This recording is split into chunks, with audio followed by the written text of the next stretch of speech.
Hi, everybody. Let me start again.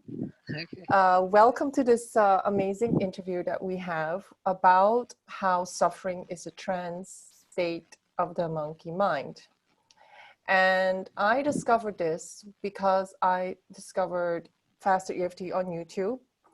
And one of the videos said neuroscience and EFT. And that to me was really like grabbed my attention. And at that time, I had made a commitment to really look at some of the patterns that were still in my life. And I knew that I had to work on it, and I really wanted to go deep. And so basically, I went onto the website and watched a lot of videos, bought like a basic course, introduction course, which is like a lot, like many hours of teaching. And I thought, you know what, I'm not gonna get any results if I just watch. I need to actually do it myself. And I went to the website and looked for the most highest trained level 4 expert that mentioned abandonment and rejection, because that was my issue. And I was like really looking at all the profiles and looking at all the little descriptions, what they believed they were like, what they believed they were an expert in. And I found Vivien because she had an abandonment and rejection. And I thought she had a really well-grounded experience. And what I also liked is that she's a woman of color. And I think, you know, if you're a woman of color, you know, maybe working with somebody that's not a woman of color, maybe sometimes a little bit different. And I really enjoyed working with Vivien. I think in the beginning, I worked with her once a week. And we just slowly just looked at all the stuff that were really debilitating, that were like imprints in my memory and that defined me, things that literally defined me. I make them define me, right? And but lately, just recently, what really woke me up was actually how true it was that when we're suffering and we're in this, what we call this identity piece that is so unshakable, this identity piece that is like something we hang on to or something that we've been struggling it for many years, that specific identity piece is actually a trance state, especially if it causes us suffering. And I wasn't aware of that all the time that we were working because I didn't see how it destroyed things in my life. And just recently, I started realizing that it is a trance because it completely caught me off from my analytical mind, my intelligence, my spirituality. When I was in those states and I went into the victim, or I went into the wounded child, or I went into the panic, I was not myself. And that's why I started realizing so many more people need to understand that who you think you are in those states is just a trance. And that's why I became so passionate about like really teaching this. And also, you know, not in terms of teaching it like, you know, this is how you heal it, but more like be aware, this is a trance, this is how you can recognize it, and be aware this is not who you are, because a trance is never who you are. And so, and because I really wanted Ellen to also experience it, we set up a meeting with Vivien and Ellen, because I said, Ellen, you cannot do the interview if you don't know what it is, right? And so, and Ellen you had an amazing session. I mean, could you compare it with anything else, Ellen? No, not that I know of, for sure. I'd never experienced anything like it. It was 20 minutes and it was something recent that we worked on, and it was just gone very quickly. How high were the emotions? Let's say it was 0 to 10. How high were the emotions in terms of, you know, the stress? I don't remember. I felt pretty bad about it. Yeah. Okay. I don't remember the number, but. Yeah. But it wasn't low. It wasn't like, oh, I was chilled out about it. Okay. So yeah. Pretty intensely for a while. Yeah. And so I think this was almost like why I want Vivien to talk to us is because I think with all our understanding about, you know, the Dr. Joe Dispenza work, and, you know, a lot of us know about NLP, a lot of us have done EFT, a lot of us have done, you know, emotion code, or, you know, EMDR, all the different techniques, theta healing, you know, I don't know, matrix reimprinting or whatever. There's still, I think, this, the way that Faster EFT works is different, because what I like about it is it really asks you to rewrite the complete memory.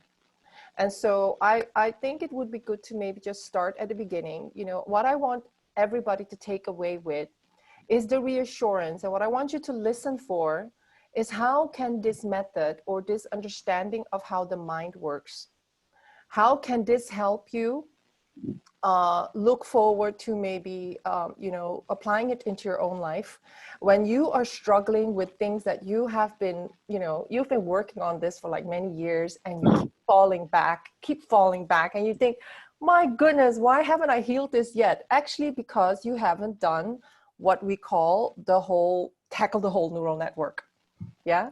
And so, what is a neural network? A neural network is a really interesting network of associations, of memories. And I can tell you, once I started tapping, whenever I help people do faster EFT on, let's say, money, it's never about money, right?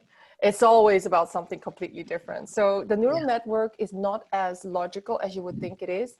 And so, for instance, you know, when I was, you know, having panic attacks and things like that, they were never about the person that I was dealing with. They were always about, you know, prenatal stuff to like 7 years old or 12 years old.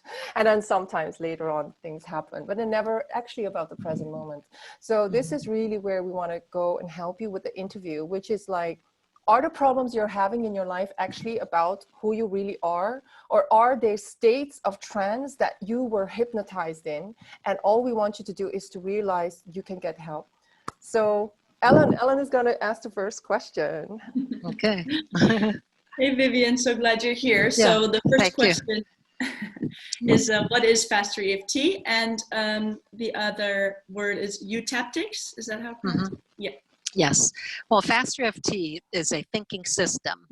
It's a healing system. It's a powerful transformational tool that you can use to go back and make peace with your past. Change your memories, make peace with your past. And when you do that, miraculously, a lot of things in your life start to shift. Your self-esteem, the way you see the world, your perceptions start to shift, and many things, healing of the physical body, abundance issues start to clear up because you're going back to the root of the problem. So that's basically what it is in a nutshell. Now, in the workshop, I'll, you know, describe more of how it actually works in the mind, you know, get into the more details of it, but that's actually what it does. It almost sounds too good to be true. And when I found it, you know, it's like, it was like eureka. I was searching and searching and searching for something like this. You know, my background is in nursing, and I worked like in doctor's offices. I worked, you know, with care of the aged, but I always had an interest in holistic healing. So on my own, I studied, you know, reflexology. I studied homeopathy, about herbs. And then I found Gary Craig's EFT, which I really liked. And it's good, but it's kind of slow. So I was working on myself, you know, and I had a memory of a dental memory where I was afraid to go to the dentist when I was a kid. And it was this big clinic that I had to go to. And I was working with the regular EFT through all the different aspects. And then one day I was using an electric toothbrush and I was bringing it up to my mouth and I felt this terrible feeling in my stomach. I said, what is that? And I thought, another aspect of this dental memory. There's got to be something faster than this. So that's when I went to the internet. I went to the YouTubes and I started looking through. It was about 10 years ago now, 9 or 10. And I found Robert's videos. And I said, okay, well, that's different. He's doing something completely different than just regular EFT. So I watched a couple of them and I saw as he tapped on this woman, the change in her face after one round of tapping. And I said, okay, this is something here. Something different happened there. I could tell that he had built a better mousetrap. He had expanded on EFT, you know, that he'd improved upon it. And that's when I started studying it. And I've been using it since then on clients, on myself, on my family, friends, with really miraculous results. So Yeah. when you talk about the trance monkey state, right? Can you explain that to people? Because I think a lot of people we tend to be quite attached to our identity of like, you know, I have this problem, you know, about smoking or my weight loss, or, you know, I have this trauma that happened with my parents, blah, blah, blah. People that sort of identify and they sort of cherish this identity, and I don't cherish it, but I like want to tackle it, right? But some people are really attached to it because they get a lot of, you know, a lot of love, connection, and certainty from it, and a lot of benefits, additional advantages. What would you explain to somebody who is attached to this identity what is actually a trance monkey state mind? Like how did Robert come up with the word, and how did you see it working in your training? Because you've been working with it for over 10 years and you've seen it help many people with very different afflictions. Well, to start with hypnosis, a lot of times we think of hypnosis as something that, well, somebody holds a pendulum in front of you and puts you into some kind of trance. Well, but the truth is that we go from trance to trance to trance throughout our lives. We're in trance. You know, we have happy trances, we have sad trances, we have driving trances. So, I mean, you have all this input coming in all the time. And your conscious mind cannot filter all that stuff. So your subconscious mind has to organize it and filter all of this stimuli that's coming, all the experiences. And like, for example, with a driving trance, like when you first learn to drive, you have to think about every single part. I put the key in the ignition. I have to do this. Now, after you learn, you don't do that anymore. You just go into a driving trance. You get in the car and you just do it. It's automatic.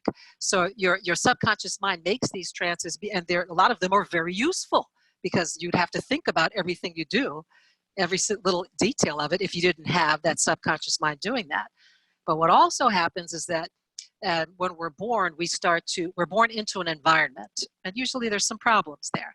Our caretakers, they have problems, and they have their coping skills, and to the best of their ability, they help us to learn how to deal with the world, learn how to cope with the world, learn how to function in the world. But also we record throughout our lives these memories that we use as resources. So everything that happens to you at the time you're born, all the way up, you're recording, making these resources, and then we use those in order to function in the world. But sometimes when we're functioning in the world, we're not functioning the way we want to function. So we have trances that we don't particularly like.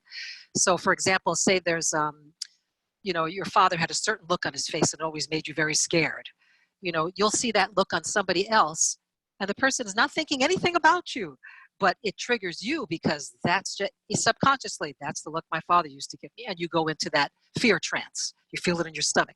Or you have it with all men. You have it with or all you men. have it with all men, or have it with a certain people, man, or whatever. Yeah. Right. Yeah. And so it's that look that's the trigger, and you feel it's referencing something that happened in the past, usually when you're a child, and when you feel it in your body, that's what makes it real.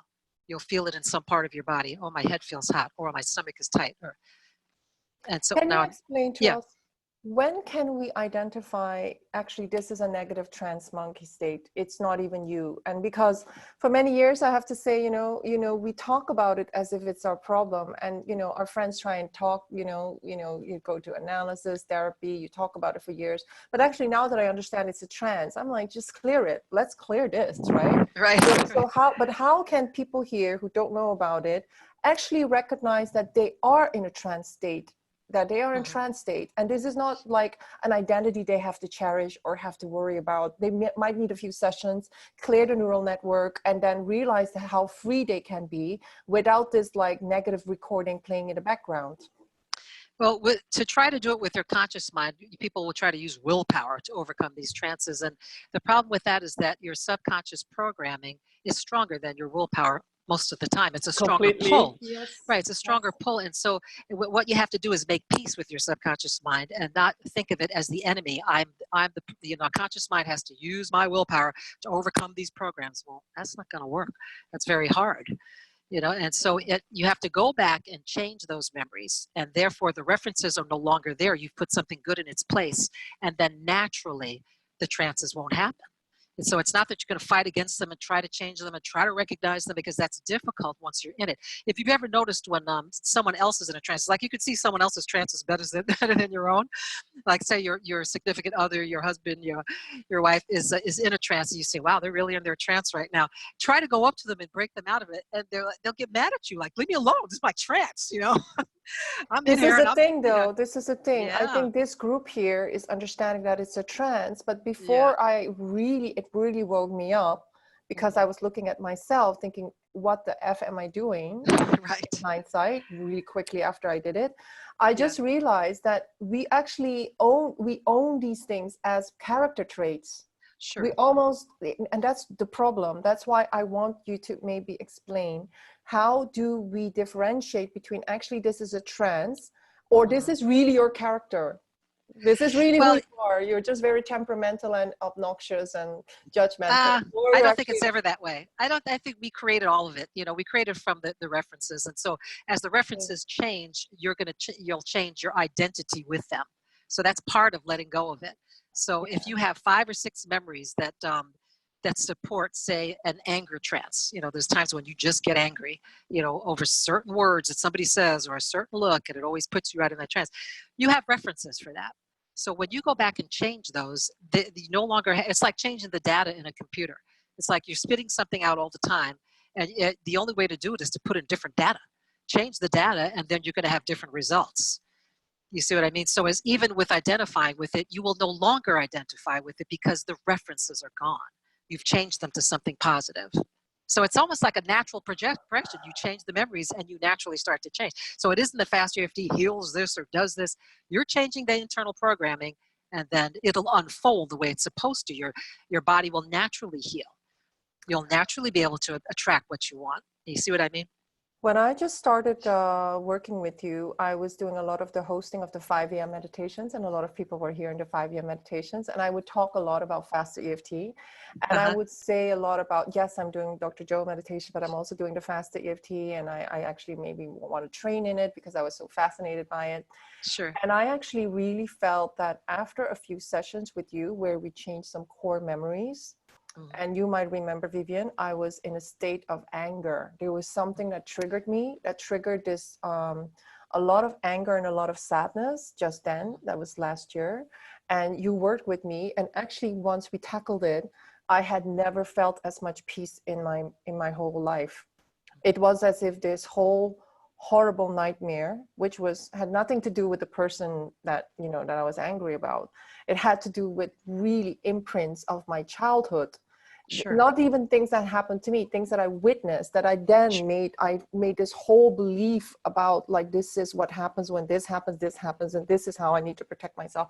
It was unbelievable, and it was causing me so much distress in my whole life. My whole identity was like, my subconscious mind, don't go there, don't go there. So I really want to stress to people, it's like sometimes you might have things that are happening to you where you think, this is just who I am. Right. I'm almost 50, I'm almost 60, I'm 44, whatever, how old you are. Ellen is in her mid-30s. You think, oh, no, this is just who I am. I'm just shy. I'm just introvert. I'm just like not good with money. I'm just not a public speaker, whatever it is. There might be something going on in your memory that made you cope with that, and which you then think, this is me, but it's not even who you are, right? So absolutely, because who you are is who you make yourself to be. So if your memories are what the reference you're using to create your perception of the world, your perception of yourself, all your perceptions, really all your problems come from your perceptions. So if you change the references that make the perceptions, okay, because your perceptions are coming from those references that are stored in there. So if you change those to something good, then your references are different, they're good, and so your perception changes, and then your whole identity can shift. Sure, it can shift. The only problem is, the memories that we're talking about, they require digging. And I remember when I was working with you, like that's why, of course you can watch the videos, but I can tell you when they are deep memories, and we're talking about things that are really painful, things that are really scary, things that you really want to protect yourself from because you always thought this is giving me a lot of fear and a lot of panic, a lot of resistance. It requires an expert to help you go dig because there's so much like stuff. It's like Pandora's box is there. Sure. And actually, the thing is, once you open it up and you clear it, you feel so much better. The thing is, what you call memories, they're not like easily accessible. You do need an expert to help you go through it, right? You do, especially for the big stuff. What I do is I teach people to use this as a tool that they can use every day in their life. You get upset about something, somebody said something, you tap, you let it go so that you don't build up a lot of stuff. But also it does help to work with a practitioner. I still work with a practitioner. I've been doing this for 10 years, tapping on myself, and I still trade with other practitioners because for several reasons. One is the big stuff. It's nice to have somebody there with you to help you dig. Secondly, resistance comes up. And if somebody else is working with you, they won't let you quit. It's like, come on, we got to finish this. We got to get. Go. Whereas if you're doing it by yourself, it's like, okay, it's not zero yet, but I want to go, cook now. I want to go shop. I want to go do anything than to, you start avoiding. So if you have somebody there, it's like a coach, it's like a guide that's like, come on, we're going to get to the bottom of this. We're going to flip this memory all the way. And it's, it's much better. It gives you a jump start, especially at the beginning if you're just starting to do this. And I always teach clients too, though. I work with them, but then I always teach them how to tap on themselves, because it's more than just coming to a practitioner and working on your memories. You need to use this as a life tool. That's what I do. I tap on myself every day. And as things come up, rather than wait until it all festers up and then you feel terrible and you have a headache and you're not feeling well, you tap as you're going along through your day. You could do mental tapping. It's like if you're someplace where you can't go like this, you can just, it's moving energy. So you can just, think the points and peace, let it go. And your mind will learn how to do it, and it'll be able to do it quickly and let go quickly. So it teaches you to let go as you're going along, which is really good. So how can Master EFT help to change subconscious programs? Okay. Subconscious, your subconscious, as we were saying before, from the time you're born, is recording all of these experiences that happen to you. And they file them away, file them away, file them away. And then you begin to build your vision of the world and of yourself with these references, which are the memories. So what we do with Faster EFT, with Eutaptics, Faster EFT is the system, Eutaptics is the training system. That's the difference, but it's, we use them interchangeably, the words, is that we go back and fix the building blocks. The building blocks are the memories. So what I have people do is to list out all the, start from birth. I tell them, start from birth. Even if you don't remember your birth, you remember what people told you was going on around the time of your birth, and just go all the way, comb through your life and make a list. I call it a peace list of all of the memories that have an emotional charge. So you get that list and you start working through them. It's good to work with a practitioner. You can work on yourself with it. And what you actually do is to go back and interrupt the mind-body connection, because when we go back to a memory, what makes it real is that we feel it in our bodies. Yes. So we go into that trance, And so what I do when I work with people is I'm really working with their subconscious, not so much with their conscious mind. I'm getting past the conscious mind, which is another reason to work with a practitioner, because we have ways to do that easily. And you break that mind-body connection. And so the tapping itself is a relaxation process, first of all, because the meridians, you know about meridians. I'm sure most of your people do know about it. And the ones that we use are the ones that connect to the fight or flight organs, the bladder, the gallbladder, the stomach, the kidneys. And then you have your lungs, the large intestine, circulation, heart, small intestine, all around. When you grab the wrist, you get all of those. And so you're relaxing the body, and you're also breaking the trance. So peace, right? So you're breaking the trance by using the physical tapping. It's bringing you into the moment. First, you aim at the problem. You're in the trance. When you start tapping, you remove your attention from the problem, bring it to the present moment. Feel your fingers tapping on the points. And we use not just tapping, but many other methods to break the trance. So it's like in and out, in and out, in and out, into trance, out of trance, in and trance. And that's like scratching the record. So that's how you change the neural network. It's like you're scratching a record, in and out, in and out.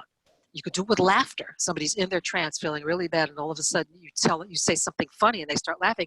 The brain can't hold two at the same time. So it's bad, good, it collapses. Bad, good, collapse. But what I found very profound about Faster EFT is when I started realizing how similar it was to what they teach us in Ho'oponopono, which is everything is data, and everything is old data replaying. So you actually need to clean it, delete it. Like you don't even try and analyze it and try and talk about it with a therapist for 50 years. Just clear it. And actually, Ellen and I, in our book club or study club for that we're launching finally next week, we are reading the book Akashic Records. And actually, when you studied Akashic Records, which is about the information field of the whole world, everything that has ever happened to our souls is in the Akashic Records. They actually say we need to clean it. We need to clear the information. Otherwise, it's going to repeat. And actually, what happens in Faster EFT session is you actually find one memory. Let's say a memory about money. Suddenly the memory goes to something that has nothing to do with money. but it's still, and it's like you jump from a memory with like you in your business right now, you jump to a memory of something that happened when you were 5 years old or 10 years old, and then the tears come out and you're just like, I had no idea that that was impacting my value or my worthiness, or I can't have what I want type of neural network. It's just so surprising how and I think this is why it's so different from EFT, because EFT would just tap on the present moment, whereas with Fast EFT, you force somebody to look at, and where does this remind you? What does this remind you of? What is the first memory? And when you go into the 5-year-old, let's say in this memory, you go into the 5-year-old, you have to face everything and everybody that was impacting you.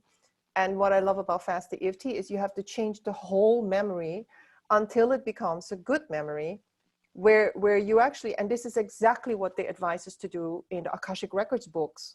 And I have to tell you, Vivien, you know, the first time you asked me to change a memory about my parents, I was very reluctant. I was like, how does this work? How can I change my karma? Like, this is really what happened, you know? And I think a lot of people who have a lot of difficult things happening to them, they're like, what do you mean I have to change this memory? This happened, right? And actually, but actually when you study the spiritual laws, they say, no, you know, time is malleable.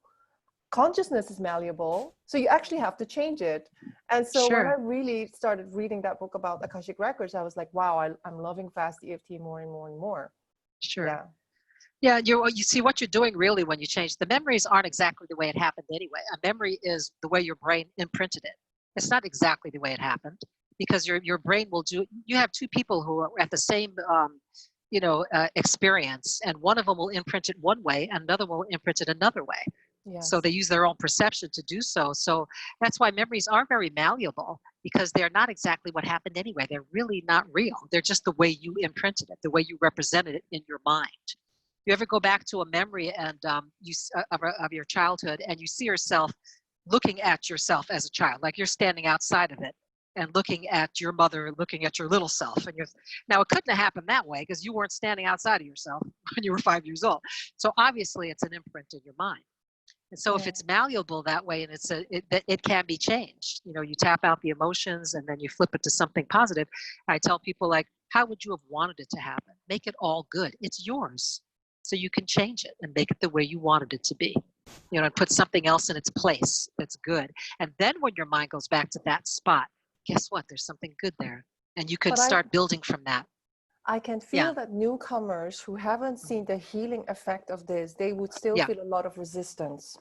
Sure. Do you meet a lot of resistance with people who say, I cannot do that because this perpetrator, this person really treated me badly, or I cannot forgive this person. I'm never going to forgive my dad or my ex-husband or my boss or my brother or whatever. Well, or whatever. What they start to realize through the process is that everything in your mind, everything in your memories is really you. Because you have all these memories of what my dad did to me, what this person did to me. Those people are not in your head. They couldn't fit in there. So therefore, everybody, the first time it happened, yes, somebody did that to you. After that, you're doing it to yourself. Every time you go back to the memory, you're doing it to yourself. If somebody beat you up at 5 years old, it happened once. Every time you revisit it and feel bad about it, who's beating who? You're beating yourself. You're beating yourself up each time. So to say you're not going to forgive the perpetrator, that perpetrator in your mind is an aspect of you. So how long do you want to hang on to that? How long is it going to take you to make peace with this aspect of yourself? And what I found as well, and I think Ellen also had that experience, and those of you who are going to do Fast EFT are going to find out as well, it's actually when you change the memory. And I had to do, basically, the thing is, a lot of you probably have done years and years of therapy, different types of therapy, but unless you change the picture from your higher self and you see everybody in that picture that was really disturbing from the higher perspective, you haven't dealt with that issue. And so what I've seen is like the things that I had to work on about my story, about my childhood. It's like, I said this today at the 7 a.m. morning meditation. I said, you know what? I had this memory that my father was never there. He was just never there. And then you actually made me remember, like, think of a time that your dad was there. And then suddenly I was like, my dad was there a lot. I was just like, what? Actually, he was there a lot. And I suddenly had all these memories of him being there and holidays and like dinners. And And I was like, wow, how did I distort this? Like, this Yeah. unbelievable. And, you know, and then another friend of mine, she's here as well. And she said, oh my God, I had the same thing with my mom. I kept thinking that she wasn't there, and I completely blocked that memory. So, you know, so it's Yes. amazing how we just change pictures or change. Yeah, and we tend to hold on to the bad and to forget about the good stuff. Yeah, because the bad is strong, you know, and it we tend to look back at the past and see the bad stuff and forget the wonderful times we've had and the good memories. It's another thing we focus on with Fast EFT is to make good memories. In other words, you know, we tell people to create a happy journal and start writing down happy, positive emotional states. We spend our lives practicing being miserable. We Practice do. being happy. We need to Or practice worry. being, yeah, we need to practice being Yeah. happy. We can practice that and make neural pathways to happiness. I have a big fat happy journal. I have it all sectioned But out. this is difficult, Yeah. Vivien, because people are so extremely loyal to their identity. So they're really married to their identity. Oh, I'm just broke. I just can't afford it. Or I'm just this person that is working on my single stuff for years and years because blah, blah, blah, blah, blah. And this is the Yeah. thing. That's why, you know, Ellen and Well, I, when we're playing the game, yeah. we're playing the appreciation game, we always start with identity. It's like, let's Right. loosen up this little identity that we have. Who do you think you are? And this is based on a lot of new epigenetics type of neuroscience type of frameworks around the biggest teachers. It's like, why do you believe that this is who you are, right? It's like, Yeah, and also I would get to the cause and core of the payoff. There's some kind of payoff that's happening. You know, if you're holding on to an identity of this is just who I am, then what's the good part about it? So what do you get from it? What's the payoff? You know, what's a good reason to keep it? And once you find that, then you can flip it. You know, you can change it. I like this problem because, you know, I ask people that a lot. You know, I say, okay, fill in the blank, finish the sentence. I like this problem because. you've done that a lot with me. Yeah, I like being broke because, and then your unconscious mind will start bringing it up and say, oh yeah, okay, that's why I'm holding on to that. You know, like I used to have chronic back pain, and I did that with myself. You know, I like this back pain because, you know, until it came down to I get sympathy for my family. I don't have to do certain work. You know, I can let somebody else do it. You know, it'll start to pop up from your subconscious why you would want to hold on to them, why you want to identify as somebody with back pain, why you want to identify as somebody who doesn't have money. Why is that? You know. And it's not so much why, it's like just the cause and core of it. What are you getting out of it? What's the payoff? The secondary gain.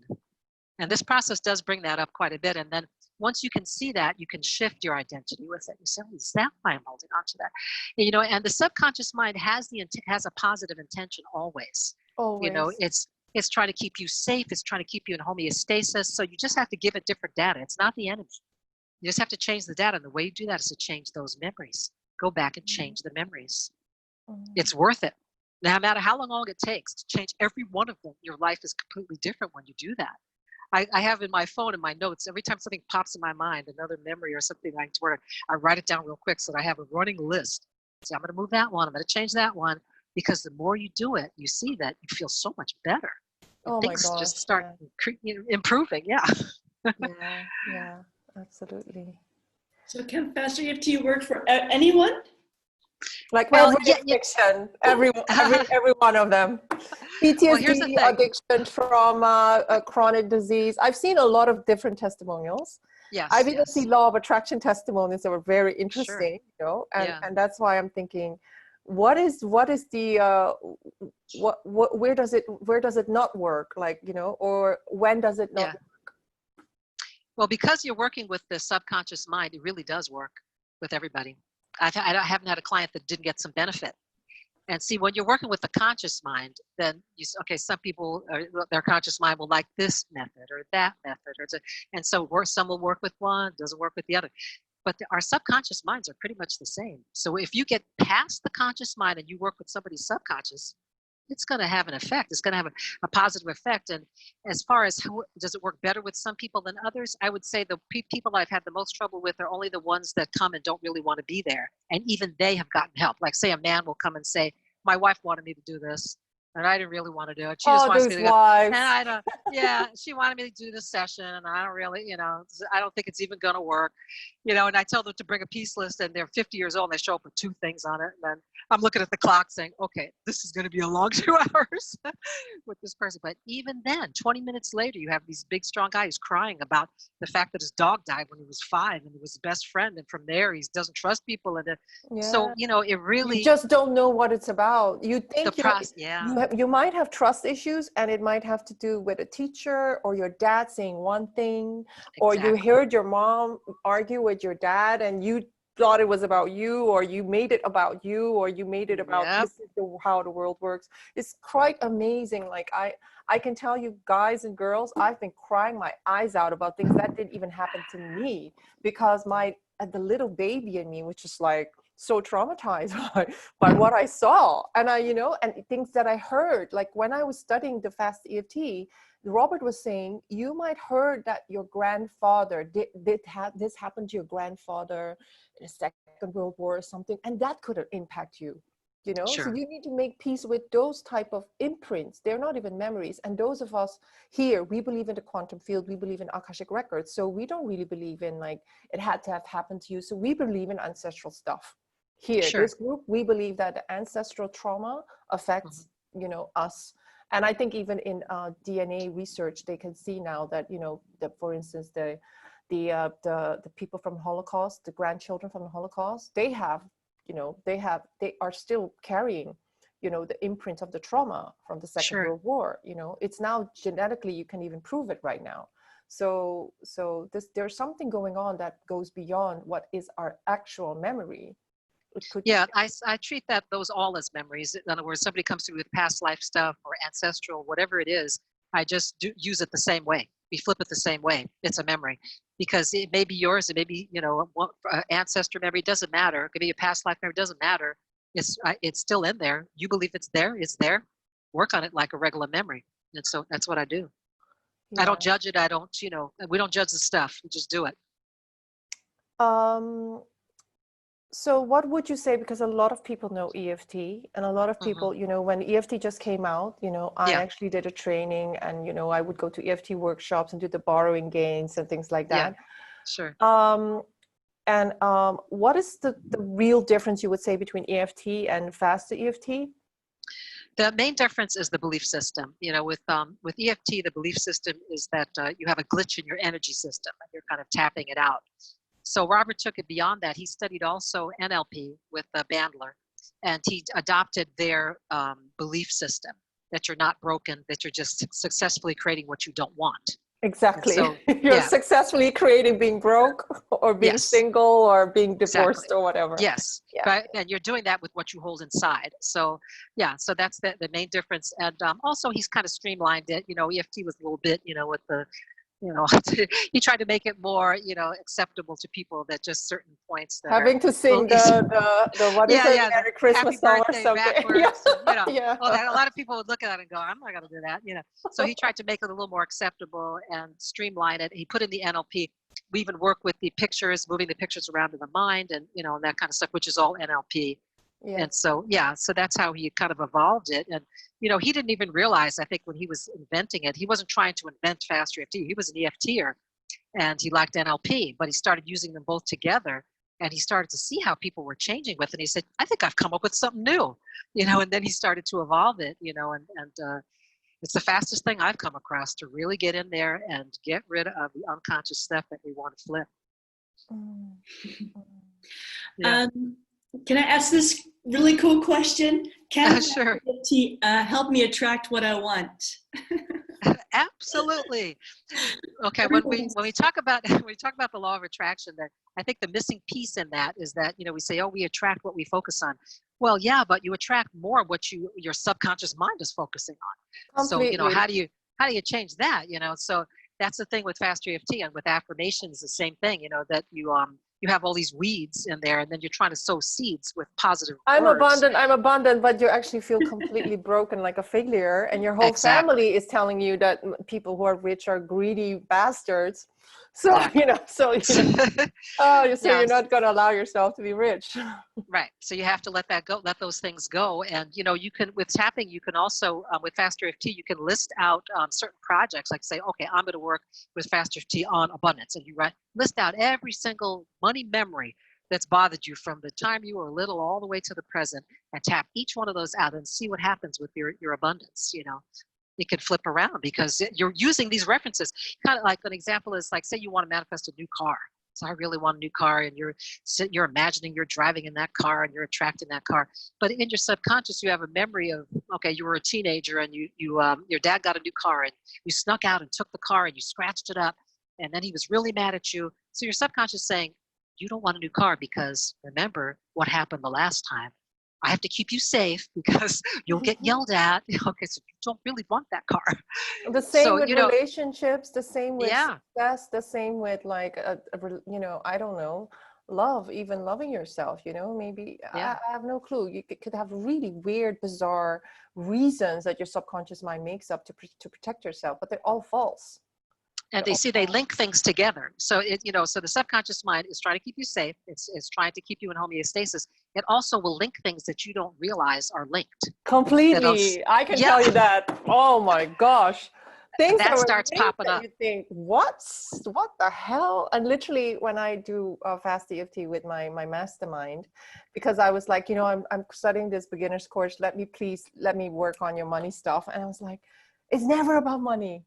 Never ever has anybody cried about money. It was always about something like about the wounded child, or the innocent child, and it's like, it's all just symptoms. Yeah, those are symptoms. So that's why with everyone I work with, I always say, make you peaceless, and we go back to childhood. We go back there because that's where it begins for everything. If it's weight loss, if it's addictions, if it's money, whatever it is, we're going back to I will childhood. be honest, Vivien, you told me to make my peace list, and I had to go in super crisis to make my peace list.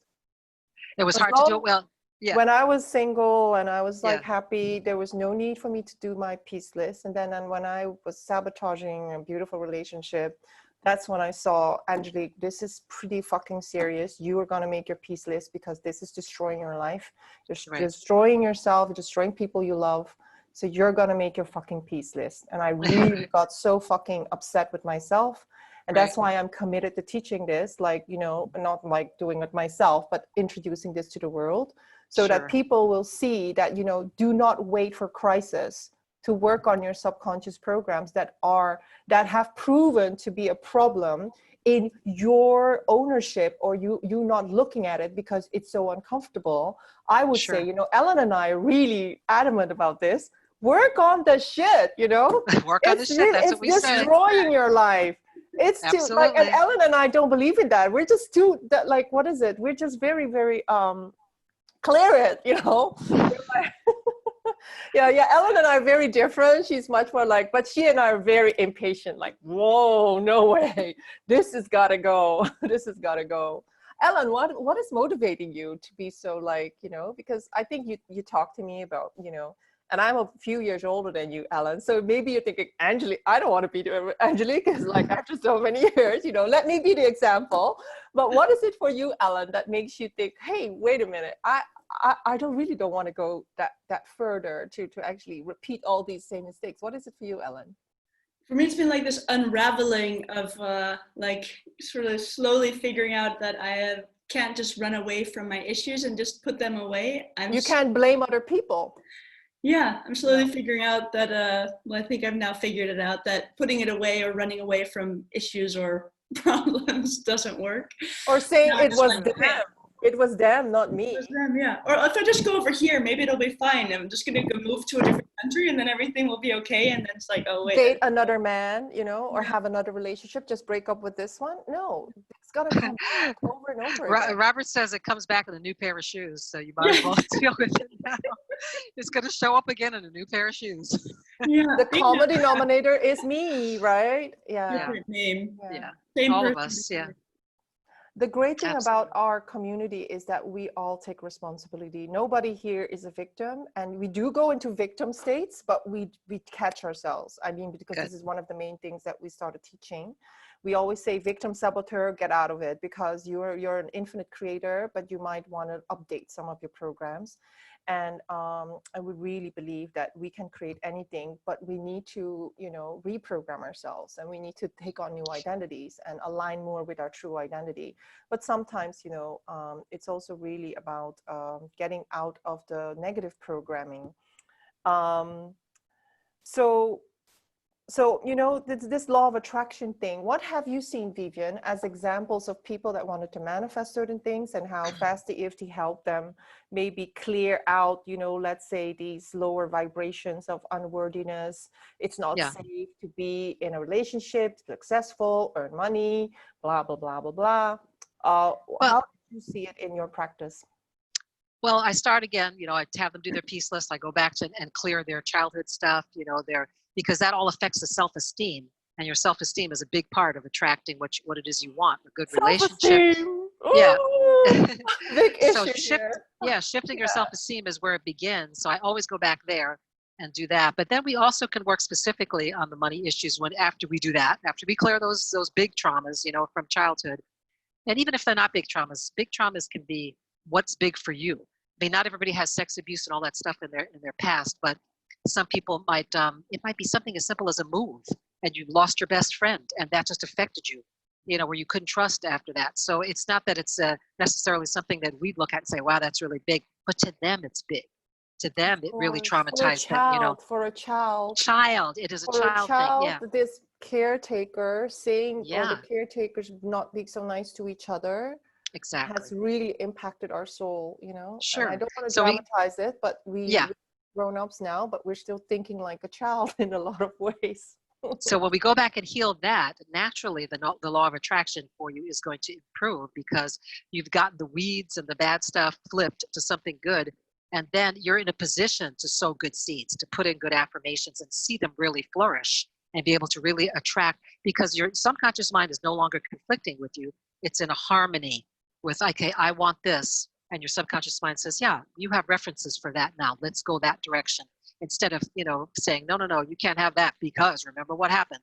You know, so it's going back and changing those. It's as simple as doing that, really. It sounds like a simple process. I mean, sometimes it's not so simple in that you have to be persistent and stick with it. You can't just, you know, do it a couple of times and think it's going to work. You have to really be persistent, stick with it, go through all the memories. You know, for example, with money, you could write down every single money issue that has ever bothered you, tap through all of it, and see your supplies start flowing in. I remember there was one client I had who was, he was a doctor in another country, and he came here, and he was trying to get to pass the exam to be a doctor here. So he's working, you know, as an assistant, you know, physician assistant, until he could do that. He kept failing the test by a couple of points, but like 20 times he kept failing it by a couple. So obviously there was some kind of block, like he just had to fail it by that much, you know. So he came to me, and we worked through all of his, you know, feeling like a failure, unworthiness, all that stuff from childhood, worked through it. And then just took all of those. He had all these rejection letters. You know, he could see when they came in the mail that they were, that again, it was going to be, and he had all those in his mind. So I said, I want you to take every single one of them, put them out in front of you, take a match and burn them up, you know, in your mind, get those out of your mind, burn them up, replace it with a good one, you know, that's the fat one that's going to come with all the stuff. And then it happened for him. He was able to do it. You know, so it's just going back to those unconscious programs. If any kind of success that you're looking for, you got to find out what you're holding on to. That's, I wouldn't say blocking it so much, but because it's like I say, the unconscious mind is not your enemy. It's on some level trying to keep you safe. You know, don't hope too much. Don't think that you're going to pass right. exam.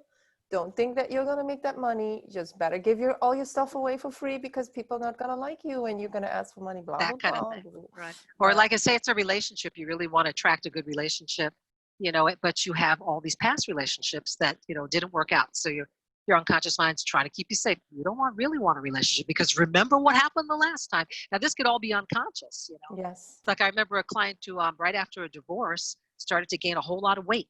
In fact, his belly got really big, trying to keep people away, keep women away. And so on some level, you know, unconscious mind is saying, you want to get really fat because then no woman will want you and you won't have to get hurt again. Okay. And once we tap through all of that trauma of that divorce, he started to pick better foods and get on, you know, take care of himself better, and you know, probably started to lose the weight. Wife in a different way. Yeah. because you can change all of those, they're just memories and they're just imprints that you created with your brain. You can go back and you can change them. Yeah. I have to say, when we've had certain sessions on people that I would call, they were like the devil incarnated, let's say.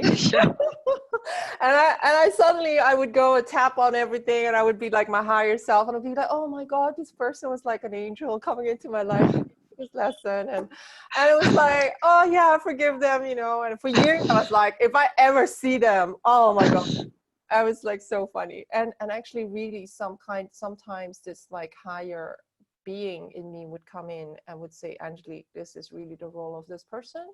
And my ego wasn't ready to go there. But Sure. when we did the tapping, I think, something, started melting away. And, that's why I said to, I was like last year, I really said, I've never had so much peace, because some of the things that were really bothering me, because I was forced to change the memory, to really see, and we call it see through the eyes of source, see through the eyes of compassion, that every person is doing the best they can, even though they hurt you, they might have betrayed, your dad and mom might have been hurting each other, they might have had the most horrible relationship or whatever, but actually, why should I remember that? Why can't I just see, no, they're still together?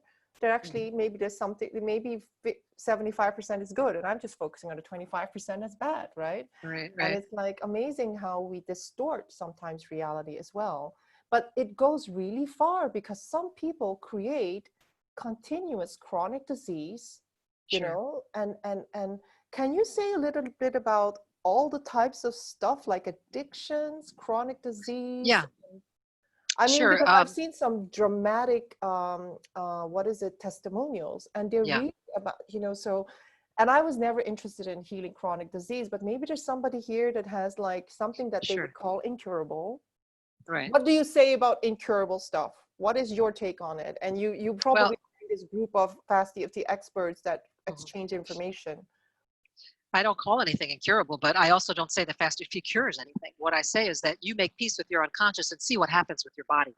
See what will, because any kind of physical pain or problem in the body is a metaphoric expression of what's going on inside. Yes. So, if the brain can't really deal with it, they say, okay, well, here it is. You haven't dealt with it, so now it's a backache, or now it's fibromyalgia, or now, but it's, it's all from your memories. So as you shift those memories and they're references that you're using, to create that pain, you change those, and then the body will spontaneously heal itself. So it's not that the Fast EFT is healing it, the body will heal itself. But with addictions, any kind of addiction, if it's weight loss is also a food addiction, so we treat that as an addiction. It's always escapism. And what are you trying to escape from?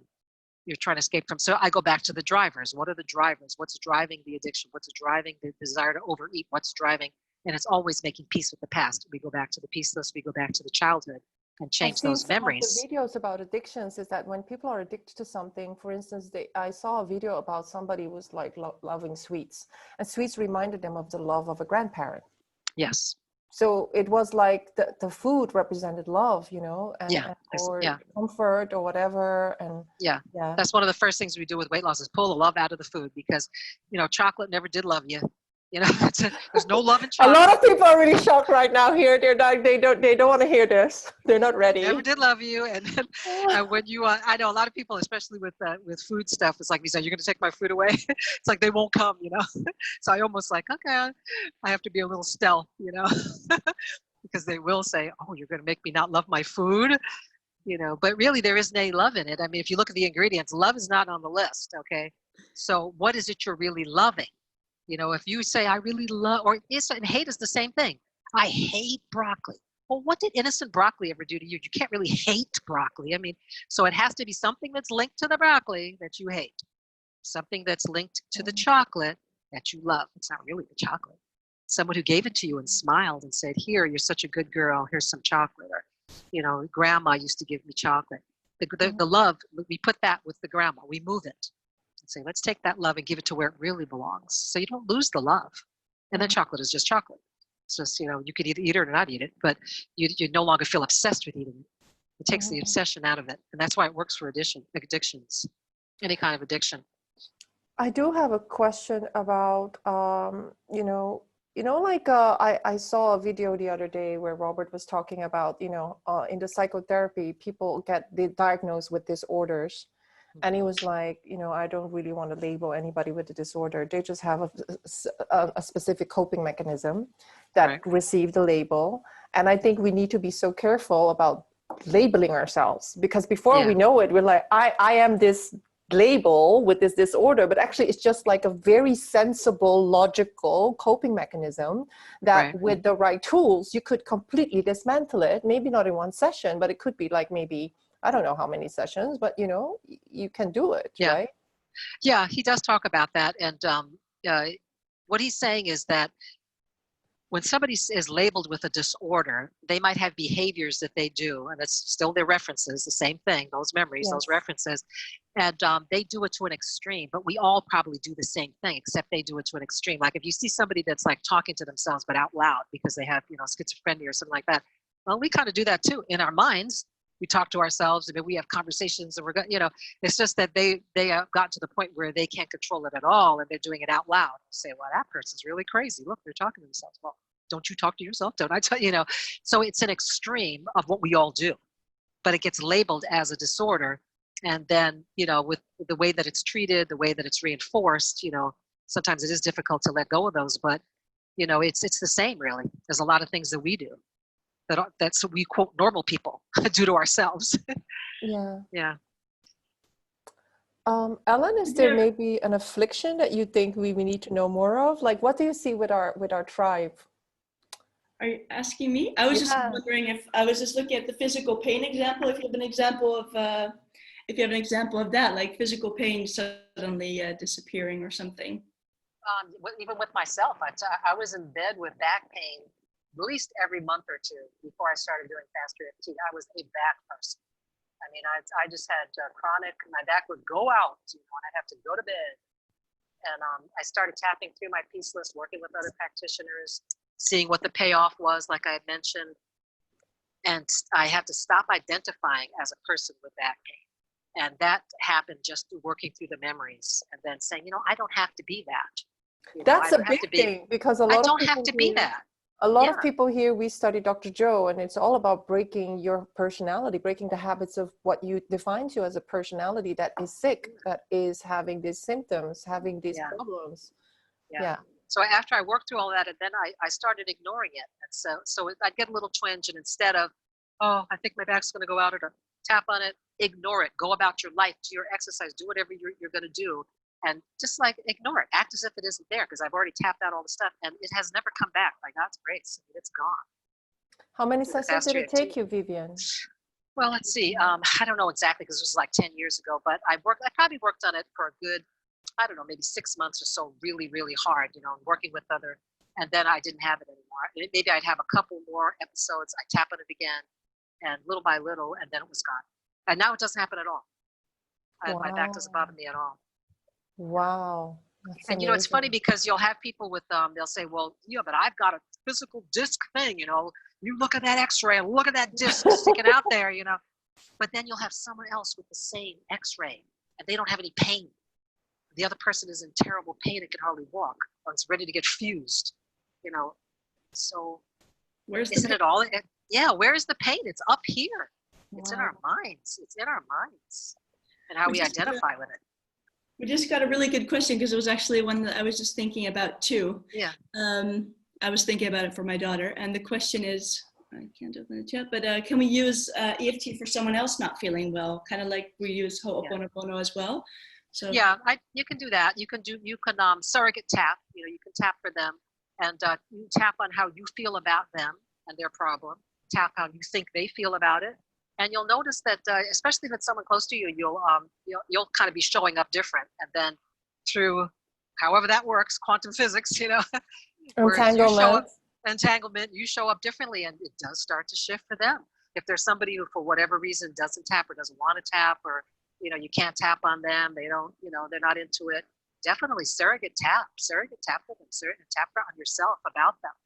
And see what EFT, happens. in the newsletter of EFT that I was following for years, there was a whole section only about surrogate tapping, sometimes on ancestors that died, animals, you know, people that were like, you know, that didn't exist anymore. But what this morning when we were in the morning meditation, I showed a video that really blew me away, which is, I think it was one of the famous videos in Fast EFT, where a woman kept manifesting sick animals. And literally when she basically, Robert tapped on her for like 25 minutes. And then we found out this was all a theme about she trying to save her brother and other sick animals, and her being very angry about like how animals were treated. And then that she adopted a dog, and the dog had this like amazing, strokes, seizures. And then when she tapped on it, the dog stopped having seizures.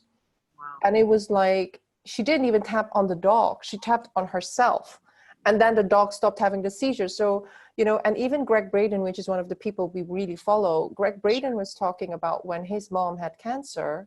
No, the dog of his mom had cancer, and he started thinking, maybe mom, you need to get checked as well. And he just had this intuition that his mom the dog might be mirroring something that was going on within the mom. And then the mom had something, and it was really, the dog having these problems saved his mom's life. It was really interesting. So, you know, it's like, I don't think there's separation between, you know, and actually we have some clients here that actually are going to work with horses.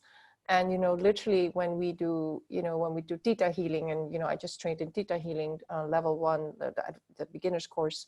We just started like reading. When we read a situation, it's like, you know, it's always the individual impacting the animal.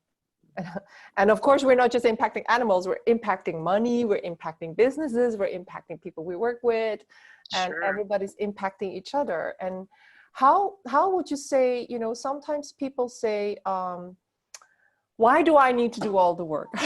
Why, you know, I'm going to drag my husband, or, you know, my team, or, you know, they bitch and moan about other people. What would you say about that, Vivien? Like, can one person change a whole situation? Well, I think it starts with you. I mean, if you change yourself, and then see how, if you show up, see how things, you know, will shift, especially in relationships. And because it takes two to tango. If you're saying you have a relationship and you're always arguing and fighting and stuff, and you let go of your stuff, you change, there's no one standing there to argue with anymore. So it has to shift.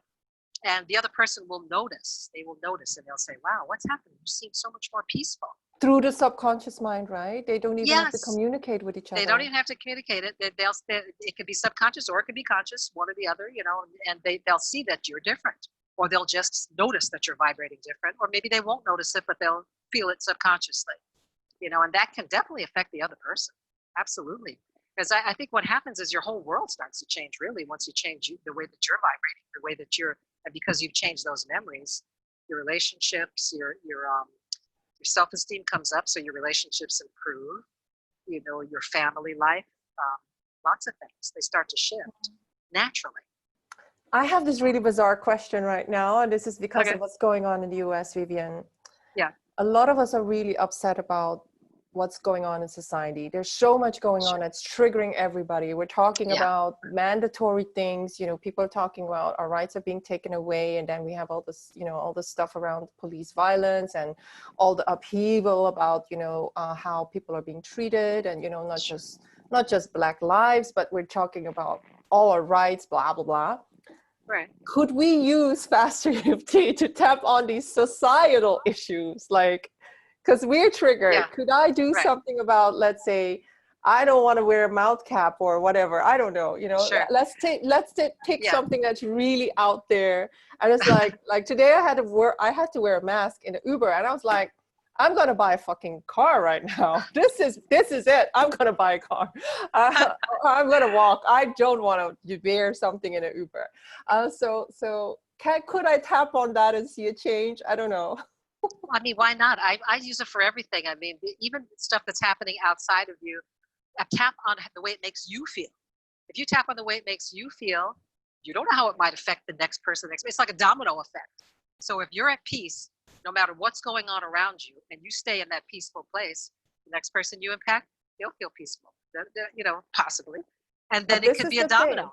But this is the thing. Those people here, they study with us. Most of them are our clients, or they've been listening to me rambling about the David Hawkins consciousness scale.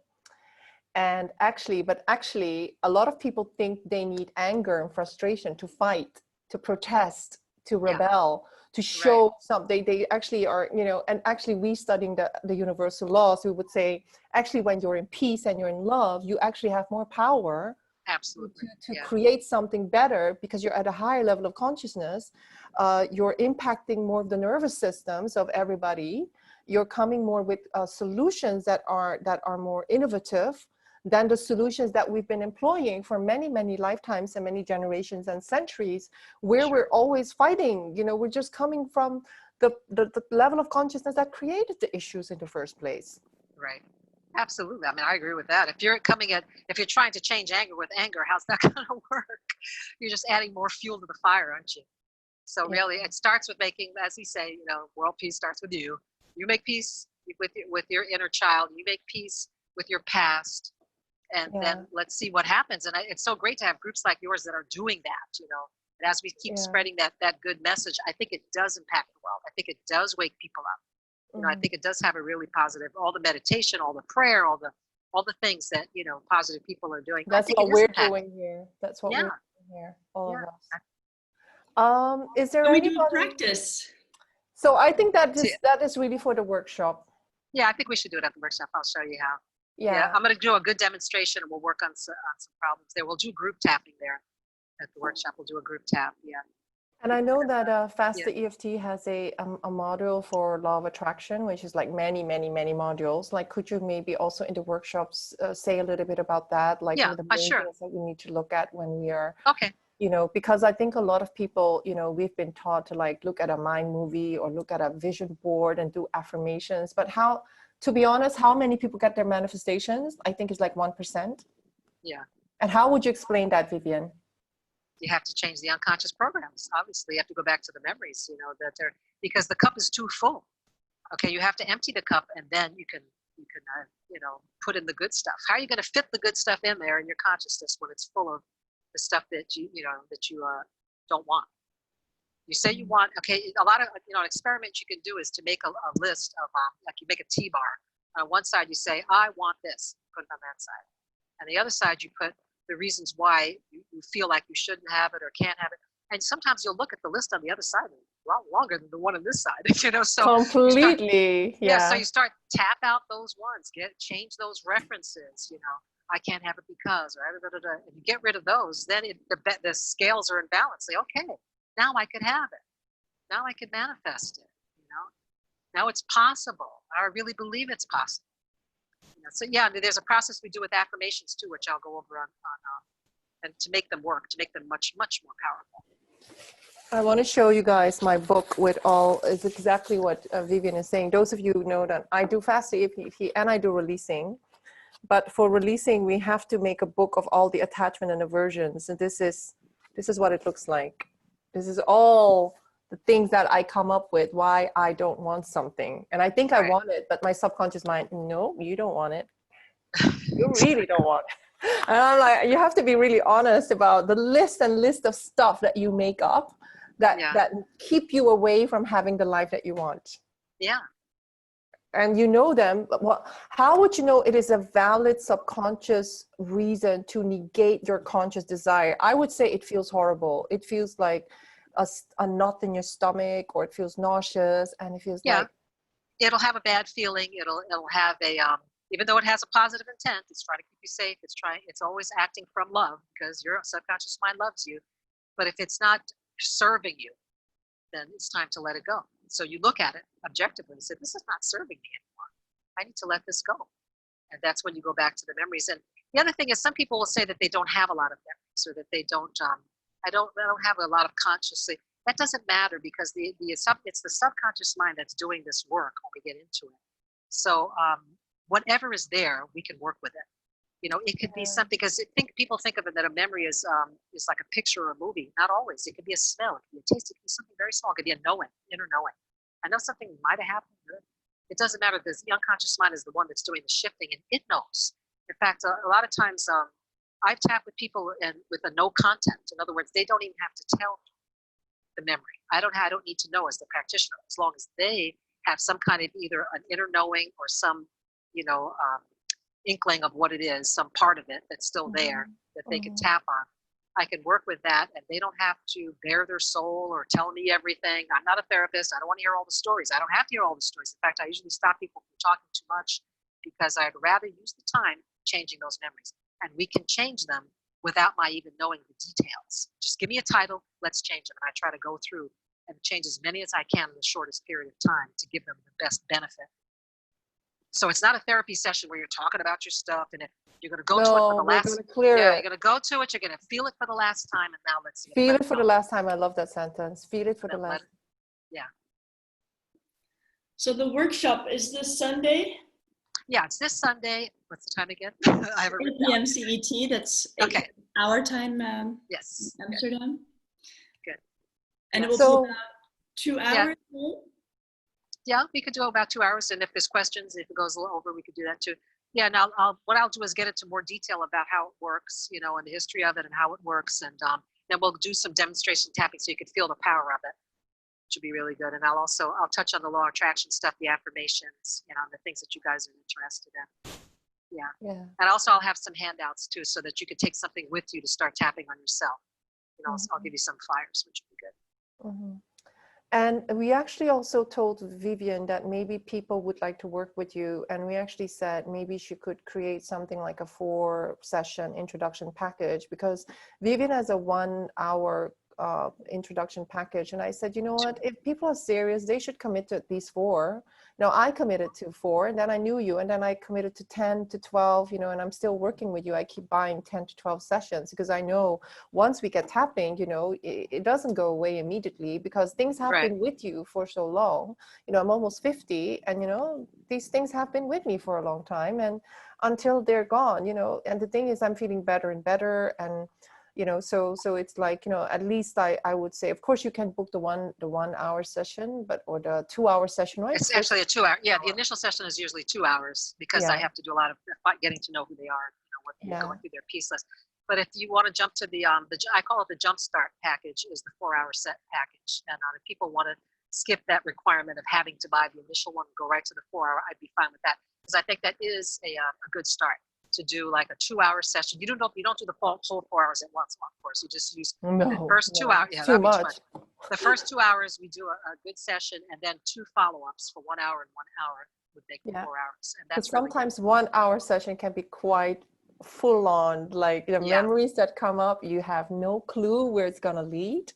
Yeah. And you just are flabbergasted by how accurate your memory, how vivid your memory is about your childhood. And you know, and it's really the person's mind, unconscious mind, that's doing it. You know, it's like not really me doing it. I'm just a guide.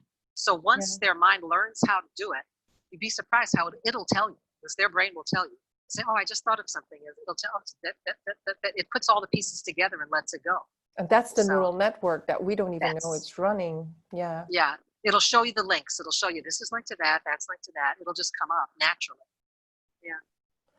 Have you ever seen somebody, let's say, because what we need to do in Faster EFT, like I had to change the memory of my dad, my mom, myself, you know, we don't even stop until we see everybody laughing and hugging. Right. Which is like, in reality, we wouldn't even hug. But actually what I've noticed is that because I made peace with all these people multiple times in my mind, I now have more of a beautiful memory of them. I don't have the resentment anymore. I just like, oh yeah, it's fine. You know, it was a blessing. It was a lesson. You know, I'm fine. I complete forgiveness, complete, you know, see the positive side of whatever negative thing. But have you seen the outer world people change because one person worked on themselves? Have you seen? Absolutely. Especially with close relationships, that happens all the time. Because when you're forgiving these people in your mind, you're really just forgiving yourself. That's the ultimate forgiveness, is you're forgiving you. Because like I said, everybody in your mind is you. So when you're tapping on, say, you know, things with your mother, it's not really the actual mother that's either passed on or is still there. It's the mother in your mind, the one you've created. So that mind mother is a part of you. Okay, so as you tap that out and forgive that one, naturally your relationship with your mother is going to change too, isn't it? Because you're seeing her differently. You're holding in your mind a positive image of her, you know. a good But image it's of so herself. interesting, right? Because you talk about the mother, but how many people aren't here having problems with colleagues or with clients or with Yes. authorities, and then you actually look at the neural network and it was somebody in the family Yeah. Who does that? I always created ask that. that.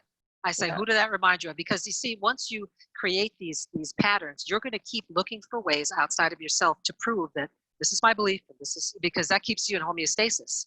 So you have a belief that all men are blah, blah, blah, blah, blah. You're going to keep attracting men that prove that, because that's what I believe. So you same thing with colleagues, with bosses. You'll have one boss who'll say, this is terrible. He treats me so badly. You quit, you get another job, and you attract a boss that does the same thing. So obviously, there's something in you that is, it's just like my father. It's just like, my older brother. And once you find those links, even if you don't find them consciously, sometimes they unlink unconsciously, and you never have to actually remember all of it. But your mind will do it and unlink it and let it go. I do want to ask you a very personal question. You Sure. met me like I think in 2019, and we Yeah. went through quite a lot of upheaval in my own life then, because Sure. I was so triggered with something that defied my whole my value system was really tackled by somebody that I loved, and then I just really couldn't forgive him because he made me face the things that I never wanted to forgive, right? And so I went through a lot of anger and upheaval, and you really helped me heal that. Mm-hmm. And now I've been working on some other stuff that came up that was really destructive. That was really about my wounded child, not trusting relationship, not trusting myself, not trusting men, not trusting.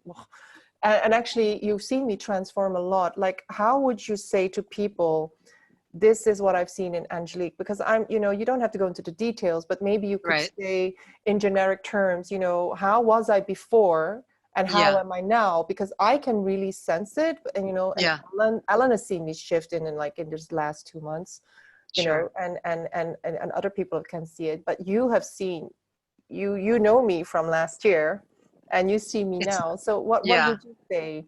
I see a big difference, and I think that a lot, of course, have to do with your childhood and your relationship with your parents, and watching and imprinting on that, which is pretty natural. They're the first people in your life that you see when you're born, and when so to a child, that's normal. Whatever was happening in their household as they were growing up, they don't understand that that there's anything other than that.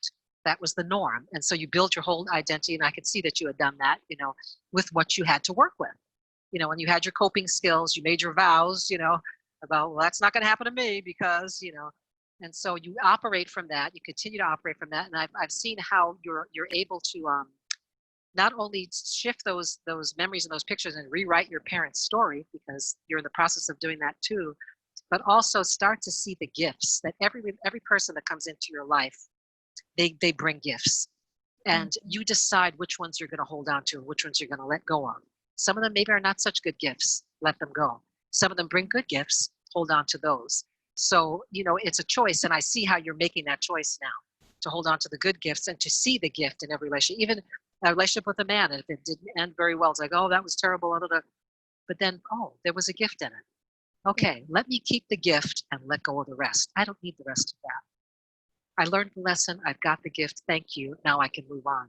I don't have to go back there. What's so beautiful is that my feeling about these people have shifted. Even the ones that I wanted to sue, the ones that I wanted to oh God, make this person delete from the quantum field, delete. No, it's no, this person, I have to meet this person, whatever, Right. So, and also, but yeah. If there's somebody else that would have a question here, that is a brilliant question. I think, we asked Vivien to create this workshop because, I think, it would be great for us to go a little bit deeper into how you can use Fast EFT for yourself, because, of course you can buy a whole course and then practice it. But, sometimes it's good to, just to be there and ask questions to a practitioner. We asked Vivien to price it very low, 20 euros, so it could be 2 hours of theory and then tapping. And then also all your questions, come up with the stuff that you really want. And then you can decide whether or not you want to work with Vivien or maybe another practitioner. I really like Vivien because I think, she's, the thing is I really use my intuition.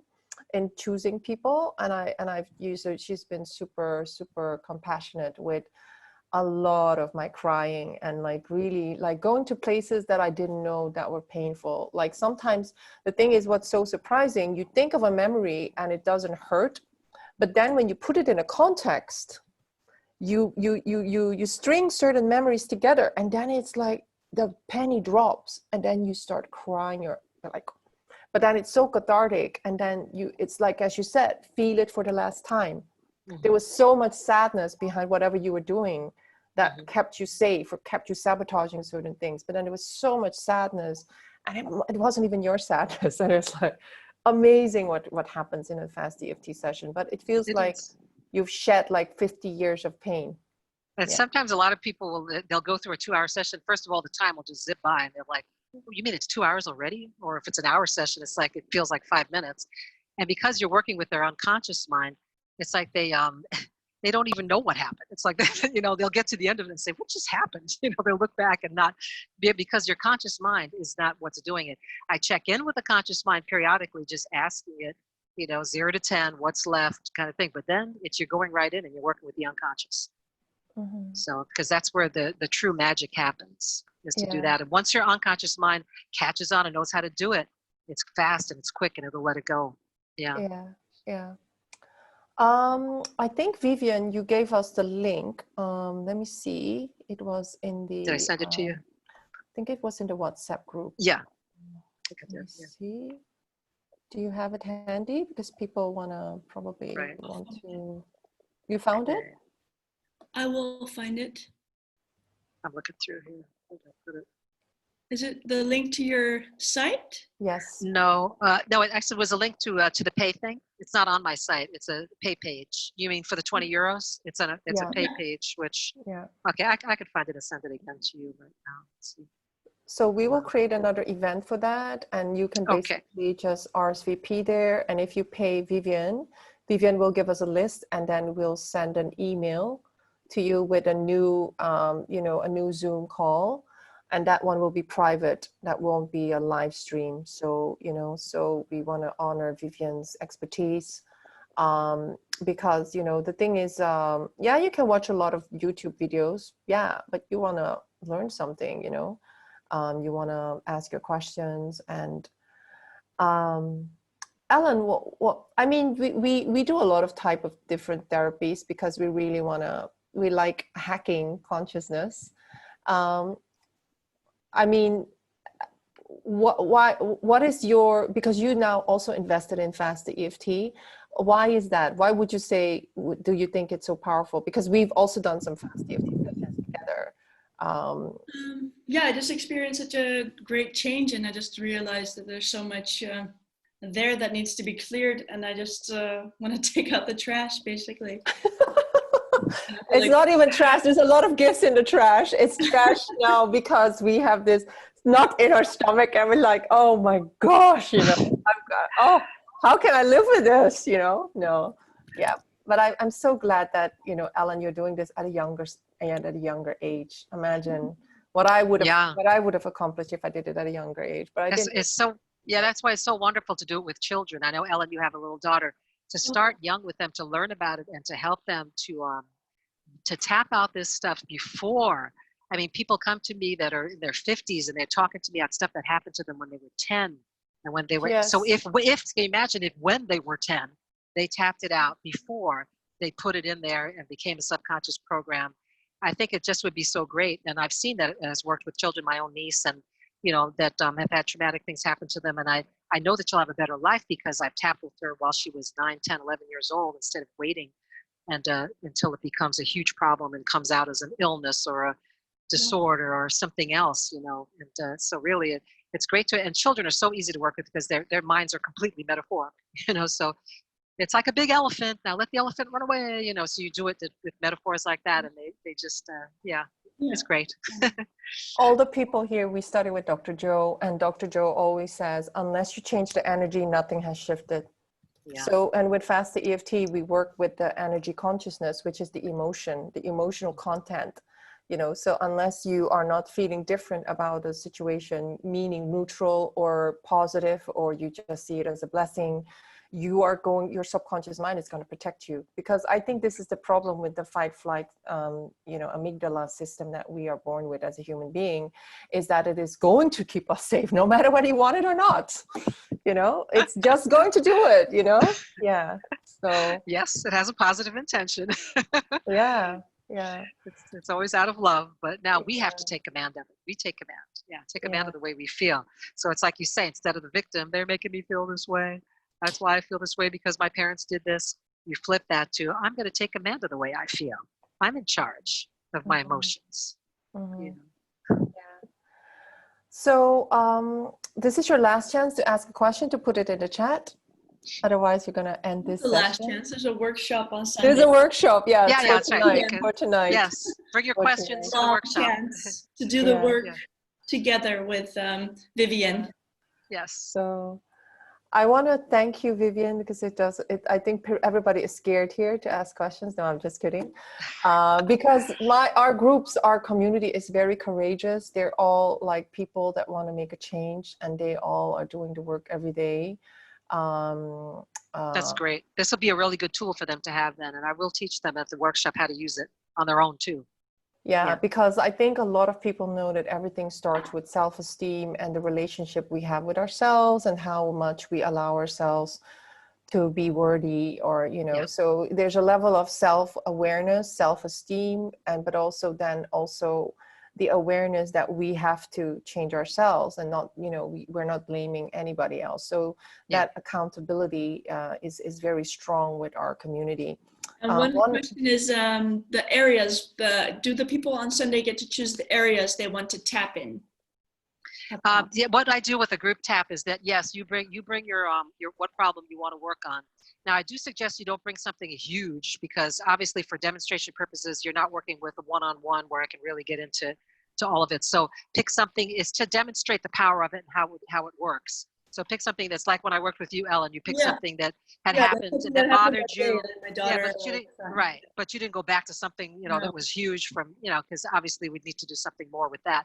And also, if you could think about a good memory, bring that too, because I'm going to ask you, because we go back and forth between positive and negative emotional states. So find something that makes you feel really strong and good, and bring one or two problems that really bother you, and we'll do some group tapping. I love that. I thought it was so interesting, because I was like, oh my God, it feels so amazing. I'm like, and I'm like, where am I going? What's happening? Right. Who am I? It's so cool. I really everyone should do this, because it's exactly like that one 20-minute session I had with Vivien. It's like mind-blowing. So it's so worth it, and it's so fun, and it's just you really get to experience it really well. So I would recommend anyone to be there on Sunday, because it's always fun, and you're going to get a lot of value from it. And I would recommend Faster EFT, because sometimes I would say, despite the fact that we do a lot of very transformative meditations, and we quiet the mind, the thing is, when you do not change the contents of the memories, you always keep them there. And this is the book, the Akashic Records. When you guys join the book club, really the memory, when we don't change it, the contents stay there, and they go with us within our next lives, or they stay there for our grandchildren, or on the next generations. And so this is the thing, that the content doesn't change, not even for the next generations. And this is why Ho'oponopono is so powerful, but also release technique is powerful. And everywhere where we believe that data and consciousness is really what creates our lives. And so Fast EFT is so tangible. It's actually very practical. We don't even have to believe in God or the quantum field. It's just changing something in here, it feels, but then miraculously things start to shift. I love that about it, that it works with any belief system. People come to you with, they believe the way you guys do, which I do too, as far as, Akashic Records and all that. I'm into that also. But other people will come and they're not, and that's okay. Yeah. It's okay. It'll help them too. It helps everybody, because we're working with the unconscious records. So I just meet them where they're at, and it's great. Yes. Yeah. Yes. So, Thank you so much. I really want to thank you, Vivien, for the work that you do, welcome. And for all the transformation. I mean, you've seen me cry many sessions, and at the end, I was always okay. It was always I'll get back here. So, we always end at a high note. We always do that. I leave people feeling good. Yeah, absolutely. And sometimes we would have to go to 90 minutes, and sometimes going very, very deep. But I always, like, whenever I think about the sessions, I would always remember, like, wow, I could never imagine that this specific thing was related to this. Like, Yeah. it's not logical. The neural network No. isn't logical. Don't even try and figure it out. And I think certain areas of your life, you know, I think those people, you know, I would say, of course, yes, you have to invest, but how much will it cost you not to invest? Think about that. Yeah, that's That true. is a high price, you know. Yeah. It's divorce, it's broken relationships, it's hurting people, you know, it's going to come and we know this ancestral is going to go into the next generations, you know, and you know, so it's not just not worth it. So, you know, so yeah. So yeah, Thank so you, Vivien. thank you, Thank Vivien. you. Thank you, Sunday, everybody. I think a lot of Yeah, I'm players. excited too. Yeah, Yeah. good. So We'll have fun. okay, so Good. lots of love, everybody, and lots of Thank you, love, everyone. Vivien. Okay, Thank you, Angelique. Thank you, bye, Helen. Thank you. everybody. Okay. Bye. Bye. Bye-bye. Bye-bye.